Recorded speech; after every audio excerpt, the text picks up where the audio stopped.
Assalamualaikum warahmatullahi wabarakatuh. Saya Titin Yuliantini, guru SMP Negeri 6 Wonogiri, yang kali ini berbagi aksi nyata tentang mengapa kurikulum harus berubah.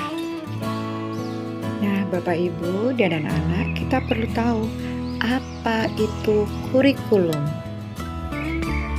Bapak Ibu dan anak-anak, zaman sudah berubah. Dan tentu saja apa yang dialami oleh Bapak Ibu guru atau orang tua pada zaman dahulu dengan yang dialami oleh anak-anak sekarang sangatlah berbeda. Baik itu cara pergaulan, lingkungan belajar, lingkungan rumah yang tentu saja sangat berpengaruh pada aktivitas pada anak-anak zaman sekarang. Kurikulum itu kompleks dan multidimensi. Kurikulum bisa dimaknai dengan pengalaman belajar murid, dibentuk dari titik awal hingga akhir. Bisa juga diibaratkan sebagai jantungnya pendidikan, di mana apabila jantung terganggu, maka aliran darah ke seluruh tubuh akan terganggu dan berakibat fatal. Nah, mengapa kurikulum harus berubah? Dilatar belakangi oleh Permendikbudristek nomor 56 tahun 2022 tentang pedoman penerapan kurikulum dalam rangka pemulihan pembelajaran.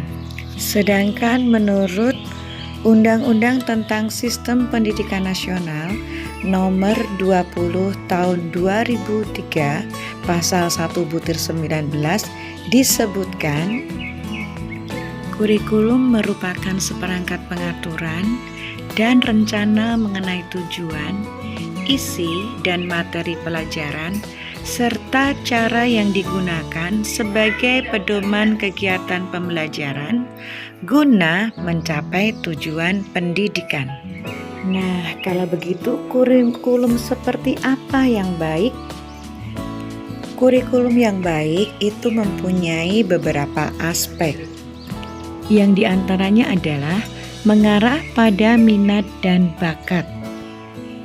Karena setiap anak tentunya memiliki minat dan bakat terhadap suatu hal.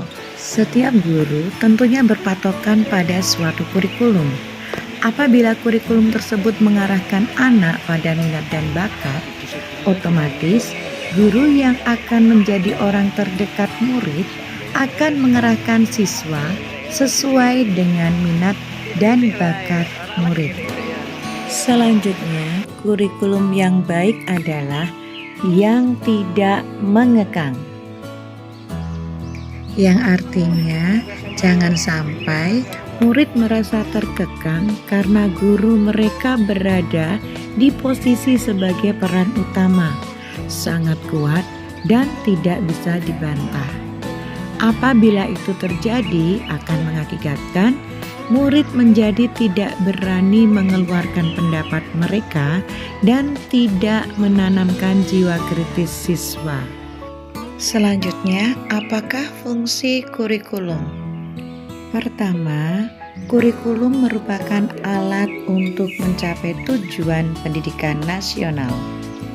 Dan kurikulum merupakan pedoman guru dan murid agar terlaksana proses belajar mengajar dengan baik dalam rangka mencapai tujuan pendidikan. Nah, kembali ke pertanyaan awal yang menjadi tema dari video ini, mengapa kurikulum perlu berubah? Kurikulum perlu berubah karena satu, agar relevan dengan perkembangan zaman. Dua, agar dapat memenuhi kebutuhan belajar murid. Tiga, agar dapat menyiapkan generasi cemerlang di masa datang. Jadi, Bapak, Ibu, dan anak-anak, kurikulum harus berubah sesuai dengan perkembangan zaman. Apalagi masa sekarang ini, ilmu pengetahuan dan teknologi telah berkembang semakin masif dan tak terkendali. Masa iya sih Bapak Ibu guru tetap mengajar dan mendampingi murid dengan cara yang kuno? Tentu saja itu tidak akan relevan. Pembelajaran juga akan menjadi membosankan bagi murid-murid. Nah, selain kurikulum yang berubah dan beradaptasi terhadap perkembangan zaman, pendidik juga perlu beradaptasi serta melakukan peningkatan kualitas. Mengapa harus begitu? Karena kualitas pendidik menjadi faktor penting dalam pelaksanaan perubahan kurikulum. Karena guru di sini bertugas atau berfungsi sebagai pemimpin pembelajar.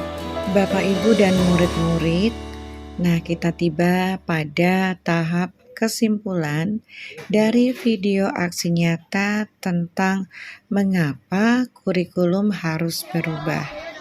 Nah, seluruh komponen masyarakat, yaitu peran orang tua, masyarakat, dan sekolah harus menempatkan kebutuhan, pendapat, pengalaman, hasil belajar, serta kepentingan murid sebagai pengembang kurikulum, karena kurikulum dirancang untuk kebutuhan murid. Nah, itu tadi aksi nyata dari saya. Semoga bermanfaat buat Bapak Ibu, guru, juga orang tua, dan juga murid. Terima kasih atas perhatiannya.